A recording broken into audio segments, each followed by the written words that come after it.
in terms of technology and how they, what technology they feel confident with. So in the last intervention we had, for instance, it's during one of those surveys, during the focus group, that the students told me, why don't you site look like YouTube? That's what we like to use. So I said, that's a good idea. So we actually recycled.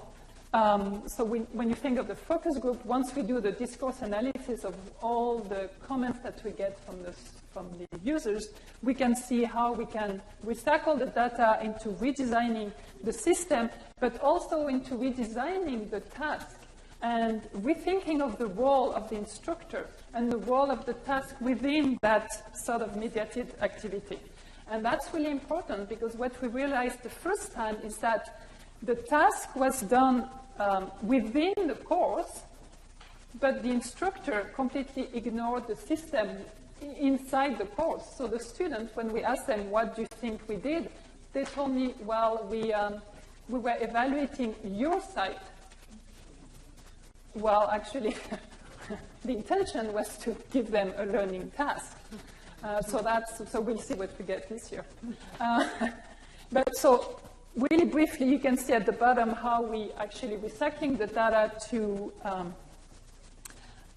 retraining students. And here I'm referring to all the writing by Phil Hubbard, who talks a lot about the need to train students. We cannot assume that because they're really good at using Facebook, they can transfer the skill. And Aline was asking a really important question. And we've noticed that they don't automatically transfer the skills between the skills you need to be really good at Facebook and the skills you need to function well in a learning environment. There's sometimes differences. So the training, enriching the task, and here we're interested in actually, and I'm going to, developing more cognitive skill and getting students to really interact, not only with the system, but with their peer, to actually talk about, in our case, to actually talk about what they're listening and how it's changing their perception of what it is to be a francophone, for instance. So anyway, I'll conclude because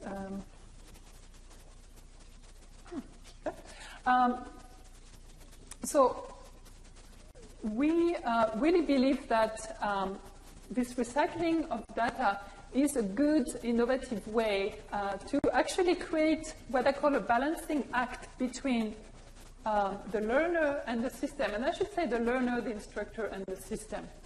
And it's also, when we were thinking of what we've collected, and when we were observing students this term, I noticed that it's actually a good way to rethink the concept of autonomy as well. And I'm not talking of autonomy putting students by themselves in front of the computer, but being able to reflect and to be really highly critical about what you get from the internet. So being self-sufficient and thinking at a meta level. Because ultimately we want our students we don't want them to just do what we're telling them to do. We want them to go beyond what actually we're expecting of them. And I think I'll stop here and open the floor to questions.